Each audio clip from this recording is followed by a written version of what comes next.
हितेश नाम का लड़का एक बहुत बड़े तथा अमीर घर से रिश्ता रखता था। मेरा कहने का मतलब है कि वह लड़का बहुत मतलबी था। रितेश के पिताजी एक बहुत बड़ी नौकरी में थे तथा उसका एक बहुत बड़ा साम्राज्य हुआ करता था, जिस कारण से हितेश अपने बाप के पैसों पर बहुत ज्यादा घमंड किया करता था। वह बहुत सारे दोस्तों को और बहुत सारे गर्लफ्रेंड को एक साथ रखा करता था। पैसों के इतनी ज्यादा अमीर होने के कारण लोगों को कुछ भी नहीं समझा करता था, सभी से झगड़ा किया करता था और सभी के साथ बहुत ज्यादा बुरे मानसिकता वाले हालात से पेश आता था।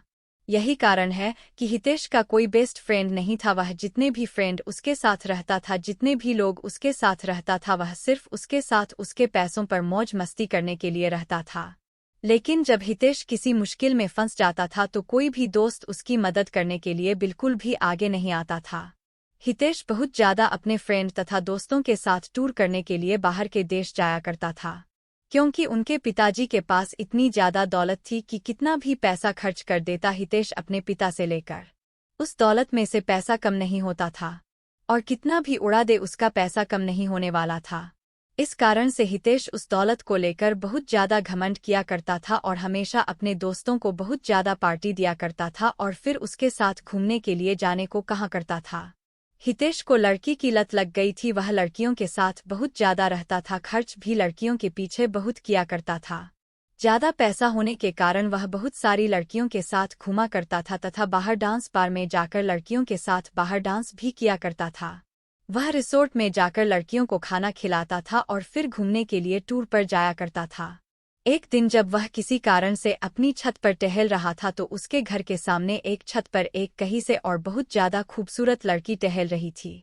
हितेश अपने पैसे के दम पर सोचा कि चाहे कोई भी लड़की हो, अगर हितेश एक बार इशारा कर देगा तो कोई भी लड़की उसके आगे अपनी एटीट्यूड को नहीं रखेगी।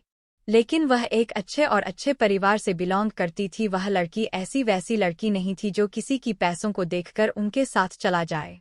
उस लड़की को हंसाने के लिए हितेश बहुत तरह से उसको लालच देने का प्रयास करता था, लेकिन वह लड़की ऐसी वैसी लड़की बिल्कुल भी नहीं थी कि किसी की बातों में आ जाए। हितेश चाहे जितने लोगों को, जितनी लड़कियों को उसके पास भेजता था बोलने के लिए, लेकिन वह लड़की बिल्कुल भी बात मानने के लिए तैयार नहीं थी। हितेश लड़की के लिए मानव जैसे पागल होता जा रहा था, क्योंकि हितेश के अंदर इतनी ज्यादा एटीट्यूड था कि अगर वह लड़की ना कर दिया तो उसको बहुत ज्यादा गुस्सा आ गया था।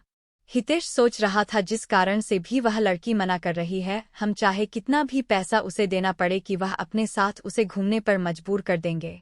एक भी नहीं पैसे किसी लड़की फ्रेंड को उसके घर भेजने के लिए कहती है, लेकर जाओ उस लड़की को, बोलो कि जितना पैसा लेना है, जितना खाना है, जितना घूमना है मेरे से ले लो, लेकिन मेरे साथ घूमने के लिए तैयार हो जाओ।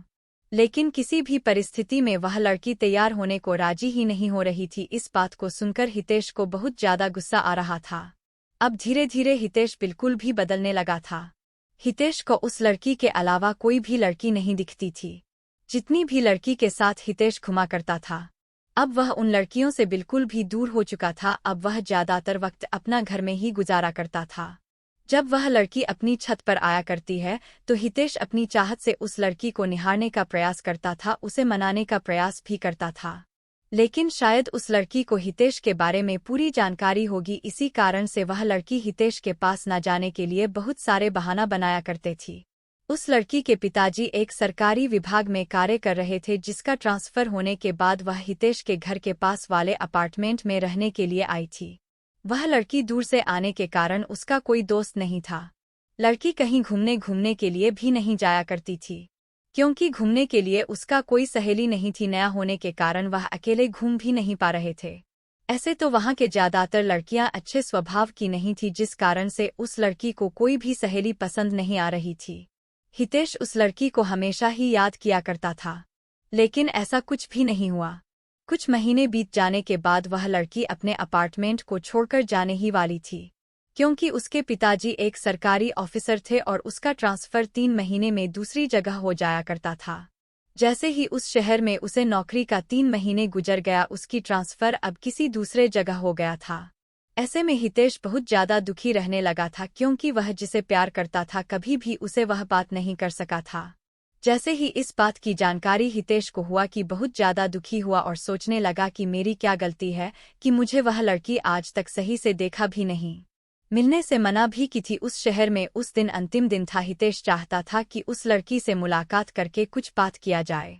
जब वह लड़की बाहर जा रही थी तो हितेश नहीं चाहता था कि वह चली जाए। लड़की जाते समय जैसे ही हितेश को देखा तो हितेश रुक गया। हुआ ये कि लड़की हितेश के पास जा पहुंची थी और हितेश को कह रही थी कि मुझे आपसे कुछ बात करना है। वह लड़की हितेश को कहती है कि आपके अंदर पैसों की बहुत ज्यादा घमंड है और आपने बहुत सारी लड़कियों की जिंदगी को बर्बाद किया है, जिस कारण से भगवान तुम्हें यह सजा दिया है कि कोई भी अच्छी लड़की तुम्हें मिलना तो दूर की बात है, तुम्हें दिखेगी भी नहीं। ऐसा कहकर मनाह करके आगे बढ़ जाती है। हितेश मन ही मन अपने आप को कोसता रहता है। हितेश सोचता है कि जो मेरे पास इतने पैसे हैं और कोई अच्छी लड़की ही नहीं मिलेगी, मेरे पास इतने पैसों की क्या कर सकते हैं। यह बात बिल्कुल सच है दोस्तों, पैसा चाहे कितना भी हो जाए, मनुष्य को कभी भी अपने पैसों पर बिल्कुल भी घमंड नहीं करना चाहिए। पैसा चाहे जितना भी हो जाए वह आपके कैरेक्टर को नहीं सुधार सकता है।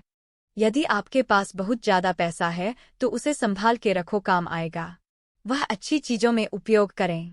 निष्कर्ष, आज की इस लव स्टोरी इन हिंदी में प्यार अजीब होता है। उम्मीद है कि शॉर्ट लव स्टोरी चैनल पर उपलब्ध सभी प्रकार की प्रेम कहानियां पसंद आ रही होगी। इस चैनल पर हमने अच्छी अच्छी नई नई लव स्टोरी को प्रदर्शित किया है। सभी प्रकार की लव स्टोरीज पढ़ने के लिए कृपया इस चैनल को सब्सक्राइब जरूर करें और भी कहानी सुनने के लिए इस चैनल पर बने रहें। धन्यवाद।